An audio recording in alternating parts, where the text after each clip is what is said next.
There are stories older than memory, scripts carved in bone, whispers bound in ash.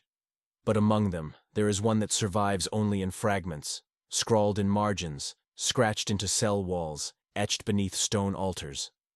It begins with a name, and like all forbidden names it was forgotten, not by accident, but by force. They called him the Ledger Keeper?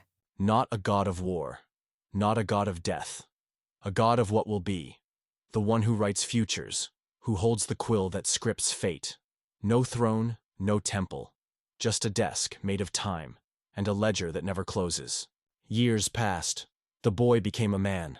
The man became a myth, and then a servant, not to kings, not to gods, but to something beneath both, something that did not care for prayer or power, only record. He began to write futures for others, quietly, anonymously, a missing sailor who would return in 3 years and 3 days, a child who would never learn to speak but would hum a song that saved a nation, a beggar who would murder a prince with a broken spoon.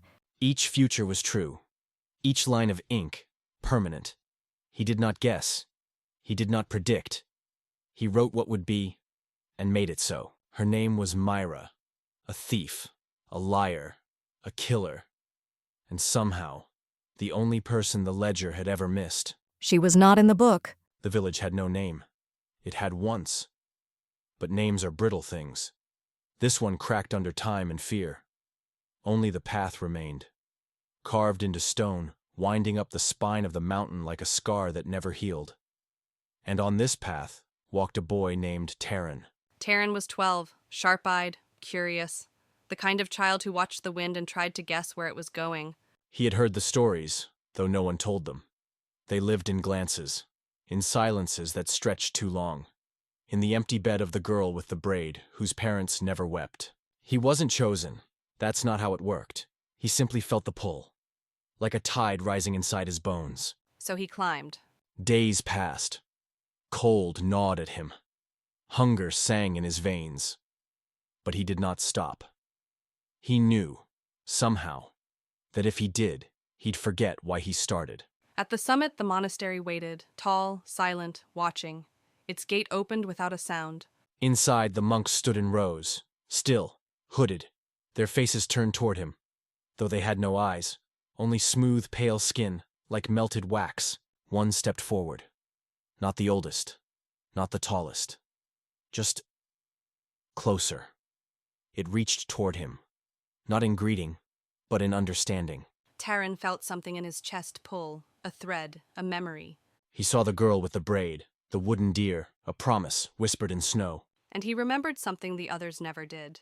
He pulled back. No, he said, the word echoed like a heresy. The monk paused, then stepped back. No anger, no resistance, just stillness. Taren turned, walked away, down the path, into the wind, into memory. He remembered, and because of that, the gods stirred.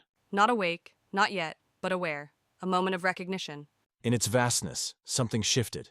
A hand paused mid-writing, a name almost formed. Then the wind blew, the name scattered, the silence returned. But down below, one boy carried a memory, and a question. Why did he remember? Taren grew older. But he did not forget. He left the village, wandered the lowlands, and wrote down what he remembered. In hidden books, on scraps of bark, in carvings no one could quite translate. And wherever he went, silence followed. Those who read his words felt unease, not fear exactly, but a tension behind the eyes, like a memory they couldn't place. Some burned the pages, others buried them, but a few remembered. And the gods stirred again. One night, Taren woke beside a river. A man sat across the fire. He wore gray robes, no face, no shadow, but in his lap sat a book, vast, leather-bound, heavy as a secret too old to share. Are you the god? Taren asked. No, the man said. I am the ledger keeper. He opened the book. There were names written there, endless columns, some in ink, some in blood, others in fading scratches that curled and broke apart. These are the lives written before they happen, the man said. Every choice, every silence, every forgetting. Taren looked, and there, half faded, was his own name, almost gone. Why? Because you remembered, the ledger keeper said. You pulled free, and now your story must be rewritten. He handed Taren the quill. Write. And Taren did. Not for glory, not for truth, but because he had to. He wrote a new name for the god, one never spoken, one carved only in thought, a name with no letters, no sound. And the god shifted, It did not wake.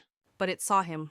For a heartbeat, Taren was unmade, not destroyed, just absent, like a page torn from the book of the world.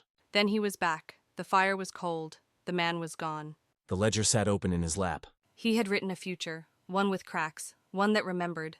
and far above, in the monastery that still stood, a monk paused mid-step, turned, tilted his head, as if hearing something he wasn't supposed to. For a moment, he remembered his sister's name. And he wept. The ledger remains hidden. But now and then, someone finds it. Just for a moment. Just long enough to write something down, or erase what was written. And each time the god stirs. It does not wake. It does not rage. It simply listens, and waits for the world to forget again. But now someone remembers.